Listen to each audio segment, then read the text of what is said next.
muling pagbubukas ng pagdinig ng Senado sa madugong engkwentro sa Mama Sapano, ipinakita ang isang video ng ilang tropa ng SAF na tila nakatambay lang habang binabakbakan na noon ang kanilang mga kasamahan.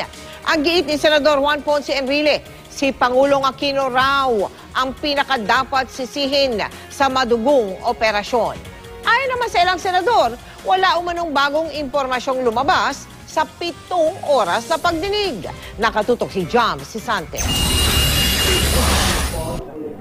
Muling humarap sa Senate Committee on Public Order ang mga personalidad na nasasangkot sa Oplan Exodus kung saan napatay ang teroristang si Marwan, pero ikinasawi naman ng 44 na tauhan ng PNP Special Action Force na sumabak sa operasyon. Ipinalabas ng AFP ang videong ito na kuha noong January 25, 2015. Kuha ng tropa ng Philippine Army na paresponde sa mga miyembro ng SAF na napapasabak sa engkwentro sa MILF at iba pang armadong grupo sa Mama Sapano. Makikita ang nadaanan nila ang ilang miyembro ng SAF na naghihintay sa kalsada. Noong mga panahon daw na yun ay binabakbakan na ang kanilang mga kasamahan. The disposition of the 300 plus SAF troops was not known to the AFP. The SAF troops preposition in the highway was a significant force that could have provided immediate reinforcement. As to why they did not do so remains to be a question that has to be answered by Police Director Napeñas. Your Honor, nakita natin sa video. Wala ngang 30, yun nandoon sa labas.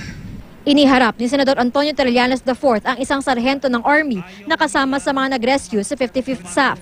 Kwento ni Sergeant Wilmer Haranilla, niyayaya niya ang ibang SAF na tumawid sa ilog upang matunto ng lokasyon ng binabakbakang SAF, pero ayaw nilang sumama. Bakit hindi sila pumapasok doon para rescuein yung kanilang mga tropa? Kakatakot rin sila, sir, mamamatay doon, sir, kung punta sila doon, sir. Basahin ko dito yung sworn statement ni Staff Sergeant Haranilla.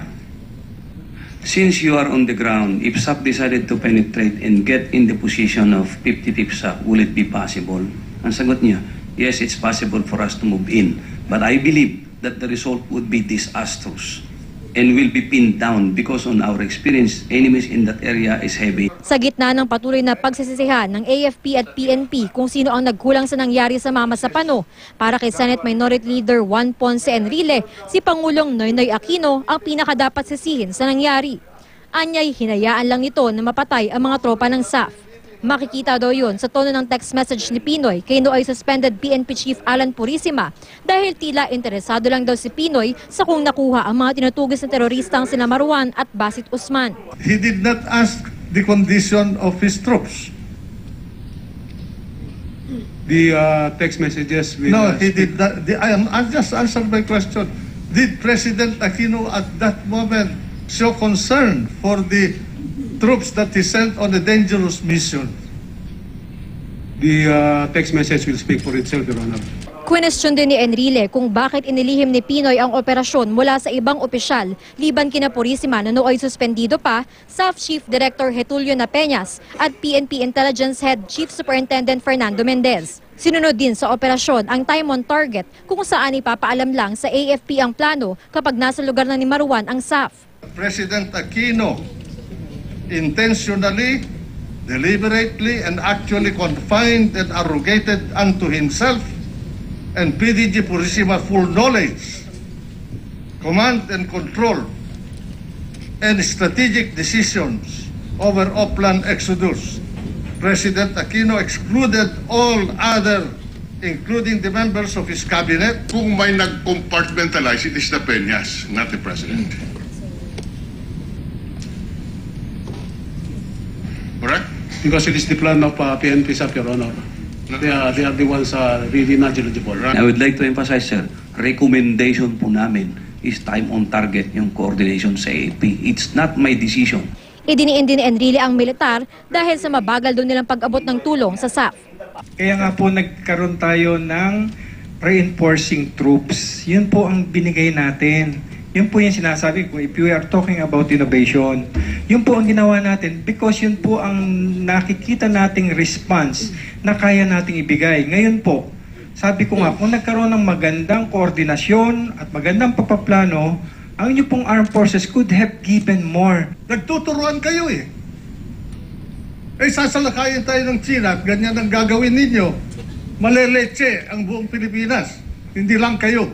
Pero giit ng militar, ang problema, hindi ipinaalam sa kanila ni Peñas ang plano kaya hindi nila alam ang misyon, bilang ng mga tropa at kanilang lokasyon. Kung may koordinasyon daw sa simula pa lamang, mas mabilis daw sana silang nakatugon.